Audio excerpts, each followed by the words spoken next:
Lighting is everything when it comes to interior design. It plays a big role in how you perceive and experience a space because it completely affects the mood and emotion of a space. A good lighting design can impact your mood, health, and sleep cycle in positive ways. So a poorly designed lighting can make the space look too dark, or it can have unwanted glare, and can also impoverish your mood, your sleep, your health, and even work. So when you use the right mixture of diffuse and direct light, your surroundings will look a lot more healthier and friendlier. So when you light up a space, you are really lighting the activities that are happening in the space.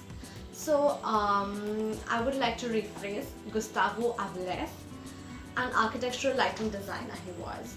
He says that if you illuminate a modest dining room, you are in fact lighting our most basic act of survival, which is eating. We are lighting the ritual of staying alive. Isn't that beautiful? We're literally just lighting up the small, tiny aspects and habits that make us. So now you must be thinking, I know how important lighting is, Niti. Just get to my point of concern. How do I achieve this? So I would like to explain the basic principle of lighting design. What are the tips, the ideas and concepts to light up any space like a pro? The first aspect is layering. And now this aspect should not surprise you. Let me just break this to you, okay? One light source is not enough for your space. Please get rid of your fluorescent tube lights from the 1900s.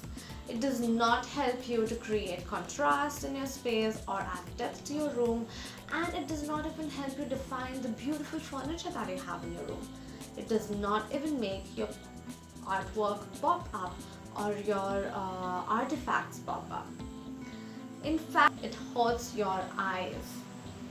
So now, what do you do for an optimal lighting result? So we have multiple lighting in different layers, locations and heights. This is exactly what we call layering. So this will help you to deliberately choose where and how you want the viewer's eyes to travel through the entire space. So this will direct the viewers to see what you want to show them. You should install lights in 3 layers generally. Okay? It is most commonly categorized into ambient, accent and task light. So now if you're considering having ambient light, it should be for overall illumination of the space, so that when as soon as you enter into the room, this is the first set of lights that you turn on. So as soon as you turn on this light, these lights could either light up the walls, the floors, or else the chandeliers hanging from the ceiling, pendant lamps, or even ceiling lights. Another layer of lighting is the accent light. Okay, accent light, it helps to accentuate a specific object or even an area, and it draws attention to it. So this you can do by maybe using spotlights. Okay, and another layer of lighting is the task light. So now task light, again from the name, as you can see, is it just helps you carry out a specific activity. So that could be reading, writing, cooking, or even eating. Okay, so it is always better to have a precise idea of how your furniture will be distributed in the space, so that all of your lighting layers can be decided on the basis of the furniture layout, and all of the fixtures can be placed correctly, so that all of your activities can happen in a very efficient manner, so that you know exactly where to put your task light, your accent light and your ambient lights.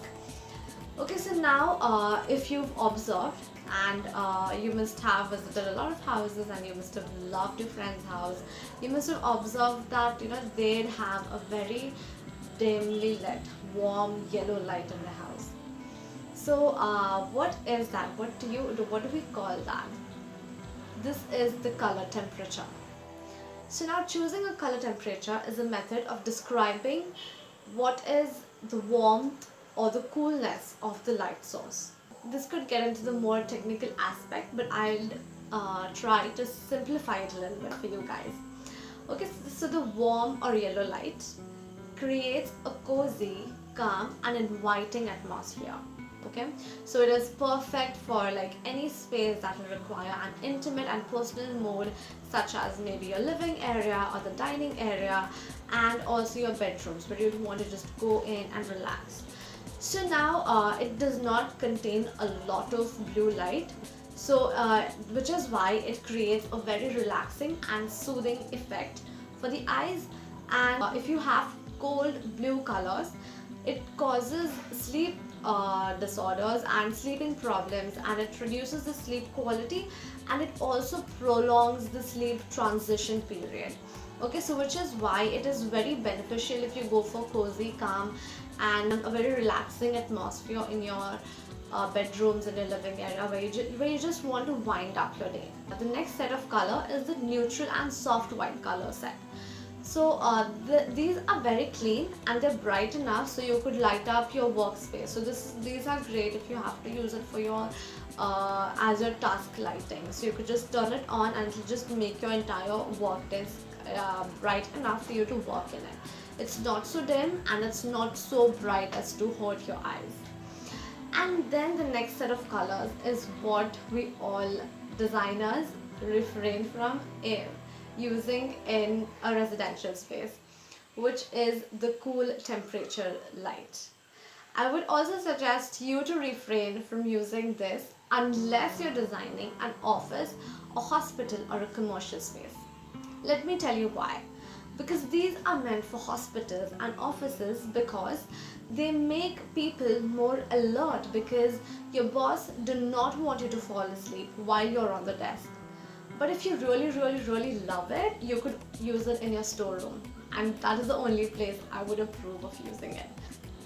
So now when choosing your light temperatures, make sure that you choose the same light temperature throughout all your spaces. Okay, because a consistent lighting temperature throughout the space is very essential to avoid maybe awkward and weird play of light, which happens when you use two different kinds of lights. So a yellow light and white light is not very pretty to look at or even to feel good at. Okay, so now if you want to experiment and see how your lighting looks like, always get a sample from your vendors, and also check out your space. How does it look like within the space? Because it might look very different in the showroom, but in your space it might look very different. It's also very important to make sure that all of your lighting and the spaces, they all go together. So the lighting fixture that you're using with the kind of style that you're going with the space is also very important. So also consider this and look at the kind of light fixture that you're going for. So maybe if you want to go for a minimal look, you can go for simple lines and shapes, and go for a very minimal looking fixture. And if you want to go for a mixed style, you can choose maybe lamps that contrast with the decoration, and you can make your lamp the focal point so that it looks very different and it strikes out from the rest of your space. So select and choose whatever fixture goes with your style and your design element that you've gone with. And that is all for today. All the best for the home renovation. Thank you for joining me.